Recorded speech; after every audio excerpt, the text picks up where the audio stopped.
Hello, everybody, and welcome back to Skies of Arcadia. It's been a little bit, or at least in my mind, it's been a little bit because I haven't really got to sit down and play for a little while, which it's always a bummer. I love playing this game, and I love playing this game so that I can share it with you. We are outside of Dangral Island, Valua's sort of hidden research facility underneath the initial cloud layer. We need to come here to get information on an engine that will bring us down below Deep Sky, which is the final cloud layer that leads basically towards the surface of the planet. We have to go underneath there because Fina's ship was shot down at the beginning of the game by Alfonso, and we need it to get back to the Silver Civilization with all the moon crystals to complete our quest. So we are going to head on to Dangral Island right now. The game is going to start to pick up, even more so now compared to what it has in the past. And I don't mean that in the sense that the scenarios are going to be as action-packed, but I mean that the plot is going to start moving forward at a pretty significant pace. Our villain is sort of going to finally come into his own, as you will see right here with Galcian. I have urgent news that affects all of you.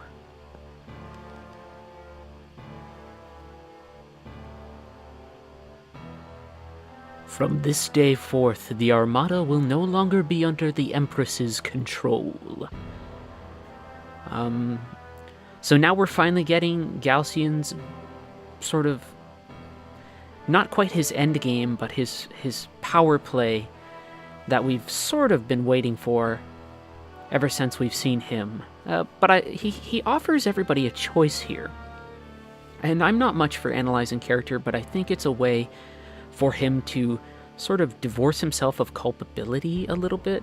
Galcian is somebody who plots and plots and just sees people as these expendable sort of pieces on a chessboard, right? And so he says to them, "Those who do not wish to walk this path that I have chosen, leave now. Those that wish to hear my plans, stay." So he gives them the choice. He says, "Listen, you are on my side. Stay, listen. If you're not, walk away. Do whatever. Go on. Go ahead." Obviously, Alfonso, nobility representative that he is, does not like the idea of going up against the Empress, so he speaks out.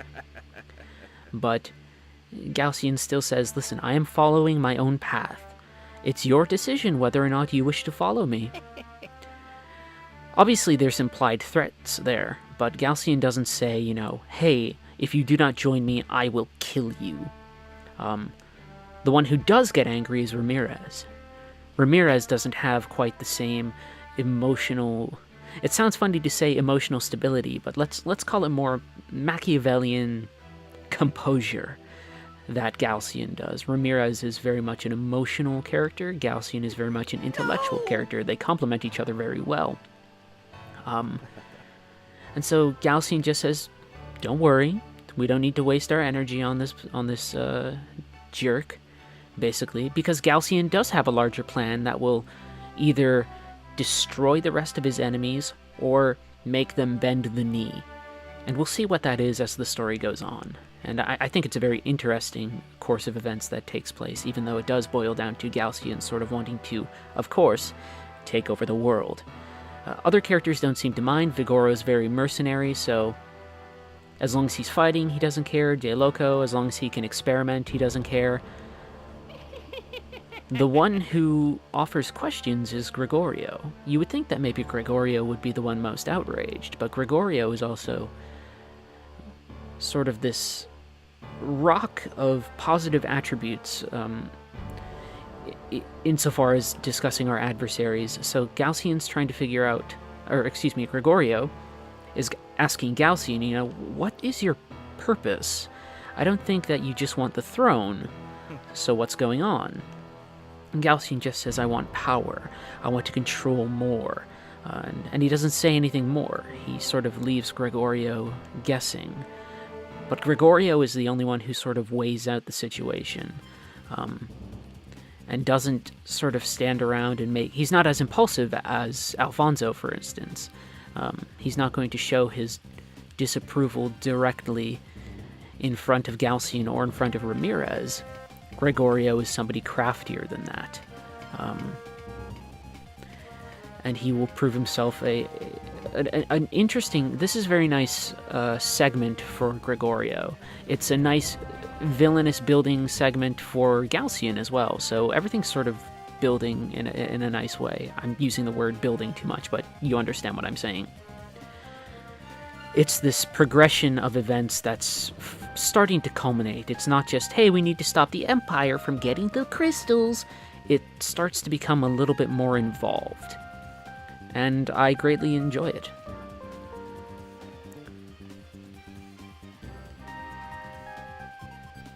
And so we are sneaking around the base. I like this because it's not just sneaking into the Colosseum. All of those things are cool, but this has a little bit more of like, we are pirates with our own crew, now we are invading Valua on our own terms. I think the music sort of, even though we've heard it before, follows up on that too. And we can reaffirm this sort of by this dungeon's quote-unquote gimmick of being able to eavesdrop on the enemy. And so we get to learn a couple things. They're trying to build an elevator that goes all the way into deep sky. Everybody thinks that it's the land of the dead. And you can find some discoveries where people talk about it being possibly the land of the dead. And so we have sort of these obstructed passes from the fan, and we can eavesdrop. And so our involvement with the space here isn't as much about transforming it as it is observing it, right? A lot of times in Skies of Arcadia, it's all about transformation and shifting the space and doing this, but I'm just going down the hallway, sort of surveying each area inch by inch. What is below me? What is going on in this space? I'm sort of finding my points of ingress and learning information. It's very... There's a certain tone to it that I enjoy. Certainly the stakes of breaking into the Colosseum or anything like that, the one that I constantly fall back to as a really good example of things, that's nice, but here it's less frantic and more sort of deliberate, which makes as much sense considering sort of the pace of what the story is doing right now. So those are the schematics. We get to sneak around and say, like, okay, that's our goal. We get to see our goal before we even need to see, like, where the pathway is to it. And we can sort of intimate where that path is by looking at where we were and sort of downwards, but it's also, we get to... This is a nice area because in Shrine Island, we're able to see our goal literally before us. Here, we get to sort of have this initial pass where there are no enemies, but where we get to go through the space and observe everything else. It's a much different sort of feeling for a dungeon, or at least I believe so anyway. And again, we have some sort of transformation of the space. We get to turn off the fan. Locations in Skies of Arcadia never quite being completely static, but at the same time, things here are sort of muted. The space is quieter. Only now do we finally get encounters, sort of after shifting things. We're having a lot of slowdown right now. Come on, game, you can do it. Chug, chug, choo, choo, chugga, chugga, choo, choo, chugga, chugga, choo, choo. Look at that right now. We'll make it. We'll power through it. There it is. Sort of. That doesn't happen very often. Wow. I'm impressed. That's pretty rough. All of that for a sneak attack. I'll take it though. And we could shift our elemental affinities this time around, but really, moving through this space, I don't think we need to. We're going to be doing fine. Dangral Island isn't horribly brisk, but it is not ridiculously involved. It's more of a space where we grab what we need and we have some story elements occur. There's not as much craziness going on. Vise hitting very strong because of all I've done with the Paranta and Vital Seeds. Cupel in Claymore form. I should talk for a minute. Cupel you are going to see only in Claymore form for the rest of the game, which is something that I forgot, which we can talk about sort of the larger picture behind that in a moment. There's no way for me to get the final Cham in this game that I need in order to transform Cupel into Cupel's final form, because the final Cham is actually on an island that you download as like free downloadable content from the Skies of Arcadia website. It's included in Skies of Arcadia Legends. It is not included automatically in Skies of Arcadia. It's an island called Hamachao Island, where you can sort of get information about how many battles you fought and how many you've run away from and things like that, but also the final Cham is there. There's also 2 other downloadable weapons that you can get as well. So, unfortunately, I'm not able to get Final Cupel, which is a bummer for a couple of reasons, the least of which being that Final Cupel has an attack power of 500, which, as I've discussed before, all of a sudden turns Fina, ignoring all of the sort of stat boosting that I've put into Vise, into the strongest character in the game in terms of raw damage output for her weapon's value, which was something that I wanted to show because it plays into this notion I have of Skies of Arcadia having these traditional archetypes that it eventually subverts. So let's sort of talk about a lot of this for a minute then. First, I want to apologize for talking in a semi-authoritative manner about a game which continues to surprise me, and my memory sort of not justifying the confidence with which I talk about the game. I'm very comfortable with this game. I remember quite a bit about it, but it's been a long time, and so I have forgotten some things, and I think I've been a little cocky about how I've gone about discussing this game. And I think that is... I mean, it's something I'll probably talk about not in a more comprehensive manner, but I'll raise the point again near the end of the playthrough, because near the end of the playthrough I always want to catalog sort of the mistakes I've made.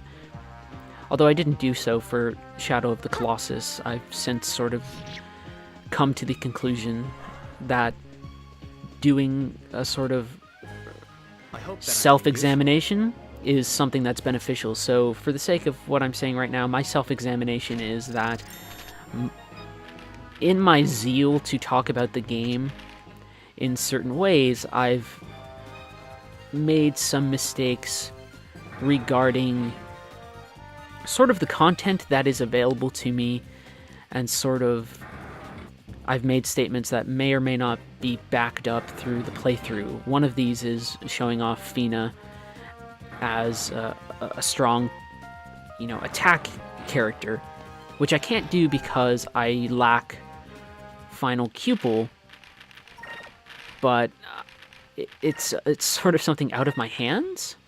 Imperial Blade is Enrique's weapon.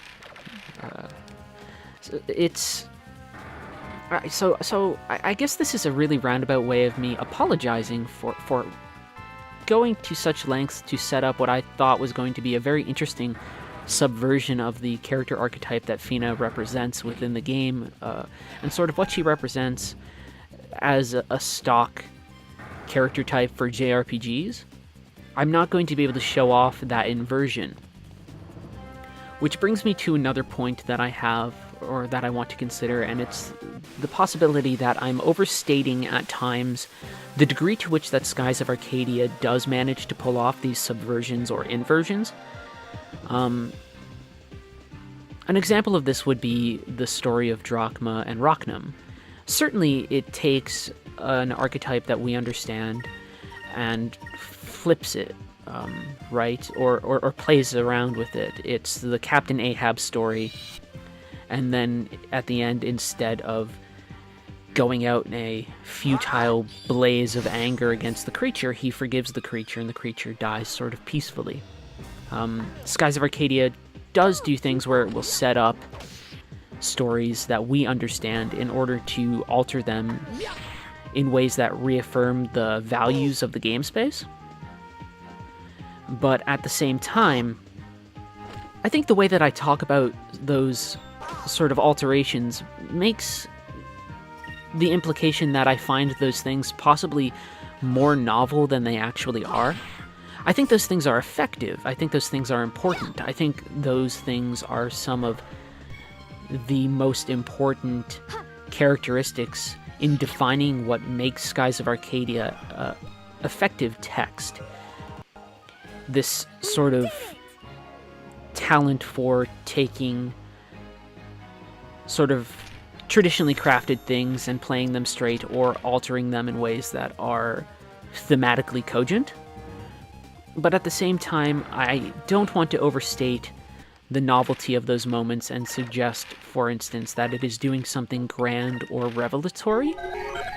And I feel that sometimes, because of the amount of passion I have for this game, I've overstated perhaps the power of those moments, or else sort of made a semi-argument that those moments are maybe like really smart or something like that, and I don't want to give off that feeling. I don't want my passion for this game to sort of blind myself to the fact that it doesn't necessarily have things that it will say that will blow your mind, but it will still have things that it will say that are of worth. And that's important. That's the distinction that I think should be felt. So throughout the rest of the playthrough, I will talk about some things that I find important. These are things that I've alluded to before or spoken of before, including the nature of the relationship between Vi, Zyka, and Fina, the relationship between Ramirez and Galcian, and a couple of other things. I want to make it clear now that when I talk about these things, they are my interpretations, and they're things that I find baked into the text, but also things that I don't want to give the implication that the game is necessarily sitting back and doing these things to blow your mind. I think these are sort of byproducts of a design philosophy that reaffirms the value of certain people and gives them certain emotional depth and things like that. I don't think the game is setting up to say, like, well, we'll take all of these things and flip them on their head or whatever. I think the game is sitting back and saying, let's make a game space full of characters that you can empathize with. And as a side effect of that sort of design philosophy, that notion, all of these other things occur that I find noteworthy. That was easy. A sort of rambling way for me to say that there are things in the game that exist largely because of a design philosophy meant to reaffirm sort of the importance of characters in the space, and as a result of that, we will have moments in the game that I find very important that you, perhaps as an audience member or as somebody who looks at games with critical eyes, might find more simple or expected, which isn't a necessarily incorrect assessment, right? If there's one thing we're establishing in these playthroughs, is that it's that experiences are these incredibly important things, and sort of your personal engagement with the text matters more than anything else. So I suppose my thing is that I don't want my confidence in discussing the game, which has from time to time been subverted by the game itself, I don't want that confidence to ever make you as a viewer think that you have to agree with my assessments, or that my assessments are somehow more authoritative than any of those that you might come up with yourself. There's no real thing as authoritative statements when it comes to creative works. We bring as much to the text as the text brings to us, and in doing so, everybody's engagement with the text is transformed considerably just based upon their own sort of facticities and their own sort of thoughts and feelings about games. So now, we have been spotted. Galcian, a very intimidating character. But we have our ship schematics, and we will be able to head into the deep sky, which has its own very exciting things to it. It's tempting to want to go over there and explore, but we're just going to try and leave. Dangral Island being a nice, as I said, sort of brisk space. You get to sort of preview it a little bit, do a couple of other things,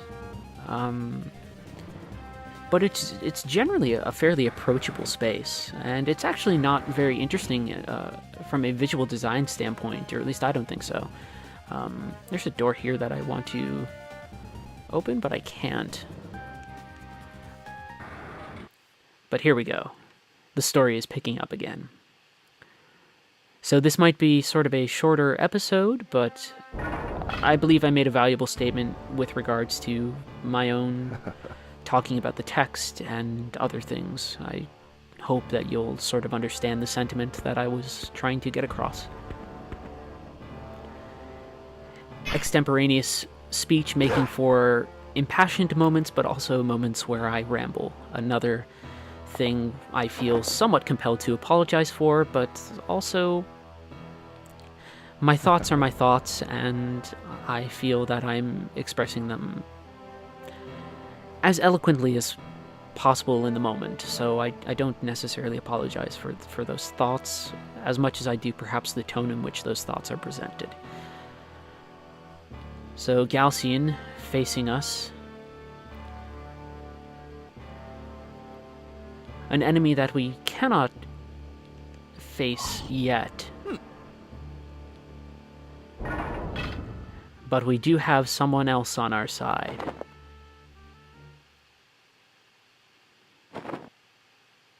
In a moment that I think is a fantastic moment, Gregorio, armed and ready, coming to our defense. Sort of bringing the whole arc that we had in Esperanza to a very clear conclusion. Enrique thinking, well, maybe I'll have to fight Gregorio. We as audience members sort of knowing better by now, even though Gregorio never made his displeasure explicit with Galcian. We know what's going on here. An old, proud general of a time past, heading face to face with a new threat to his country. A threat to the world, even. And Gregorio understands exactly the consequences of his actions. And so another action taking place within the game world that reaffirms the value of people's choices. We choose to be heroic. And Gregorio, although having been an enemy for the game, when push comes to shove, says, I will not let you do this, I will not let you destroy the world, I will not let you, attack my country, the Empire has chosen the wrong path. It is this notion of an old type of honor that does find value even in a changing world. Gregorio, of a sort of older mindset, willing to give up his life, a sort of old world handing off itself to the enemy in order to protect the new world that will come. If I want to be really poetic with what's going on here. But you know, I earned the nickname Iron Wall Admiral.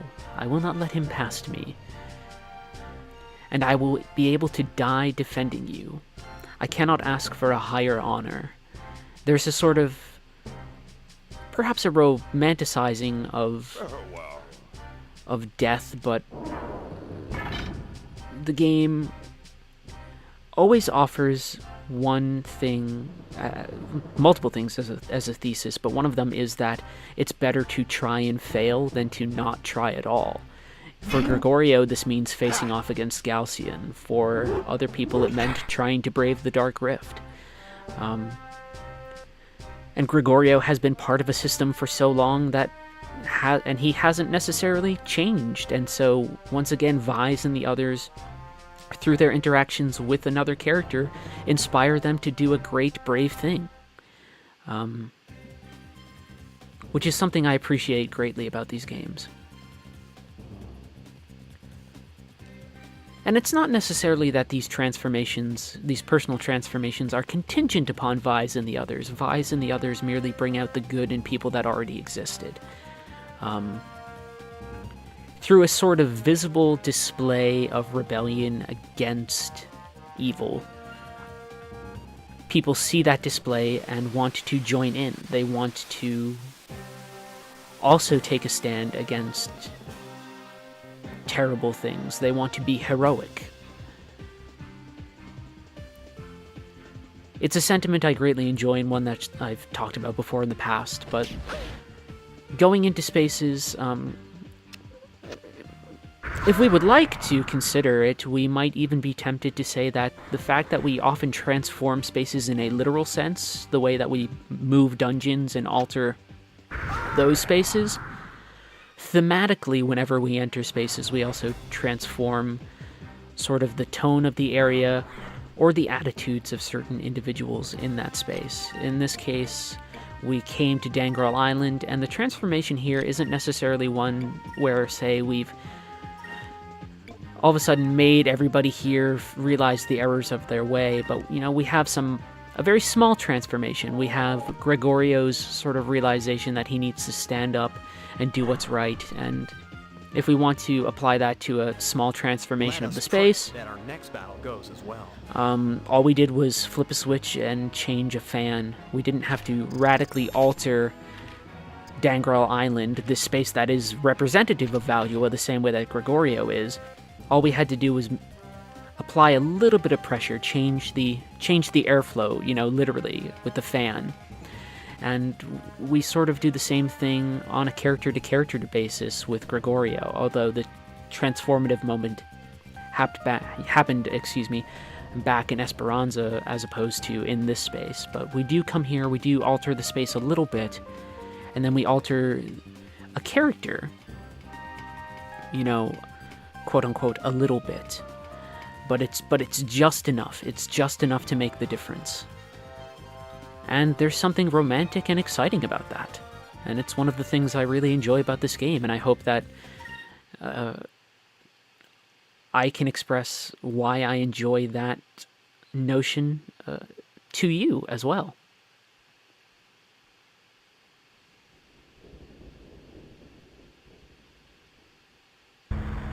There are heroes in this game beyond just Vise and our controllable party. Gregorio is a hero. When faced with the choice, he chooses to be a hero. It's an important thing. Even though he lays, you know, beaten and dead, but the act of heroism has worth. Even Galcian here acknowledges it. Send him back to Valua and make sure his body is well taken care of. It is worth more than your life.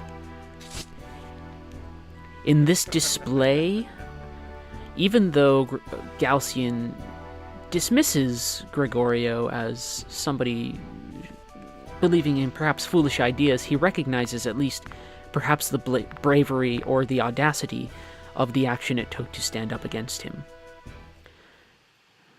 Which makes Galcian a villain that well, not likable, is certainly more believable and comprehensible than other characters that you find in RPG spaces.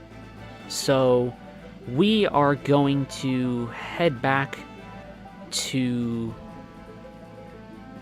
Crescent Isle. I will show the trip there just because, and you can see we're right near Shrine Island.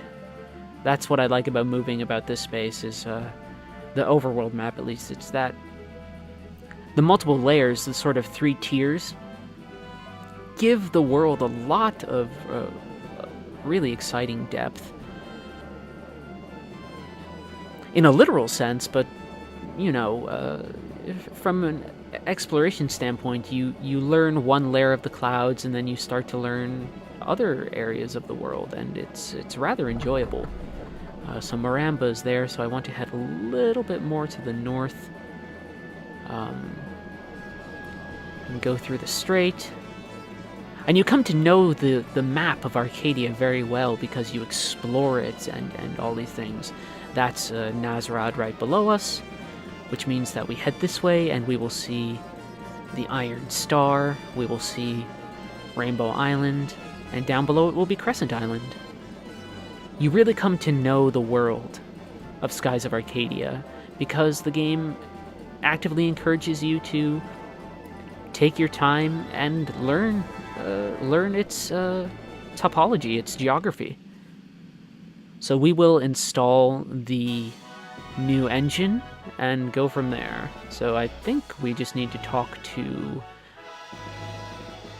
Ismael and go from there. And in the next section, it will be a little longer. We'll go into Deep Sky. We're going to have some encounters there. It's going to be important heading into Deep Sky. There's actually some hidden stuff down there for me to grab. It's very exciting. I like the Deep Sky segment. It's dark and contemplative like the Dark Rift segment, but has a different feel to it because there's not really much combat.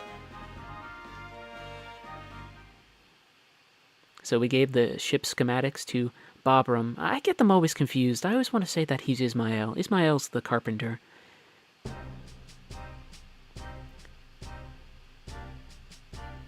So we will go through the modifications and go there. So this is another thing we talk about before tense changes, so like perspective changes. So this is first person. And before it was talking to Gilder. Here I can't remember who the implied interlocutor is, who the audience is. I want to say it's actually just us. But anytime we see shifts in perspectives in games, shifts in those pronouns, it's important in any title to take note of those moments because it's a change. You note those moments the same way that you would a change in camera perspective.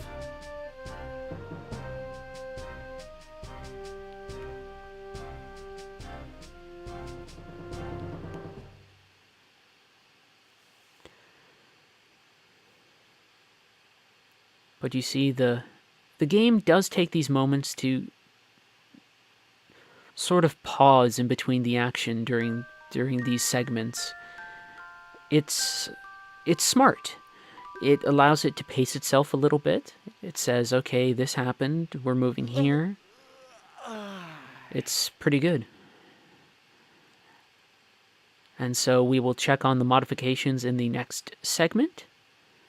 And I believe we'll head into Deep Sky. But the game, as I've said before, really starts busting open once you head to Yafutsoma. And then after that, plot-wise and everything, it just keeps on picking up and picking up. So we'll get through the game at a fairly brisk pace. Maybe 1 or 2 more sessions on my part. Not videos, sessions, it's different. But still, I will see you in the next video. Thank you for listening and watching. Thank you for thank you. Thank you for everything in general. I love you very much. I will see you around. Bye.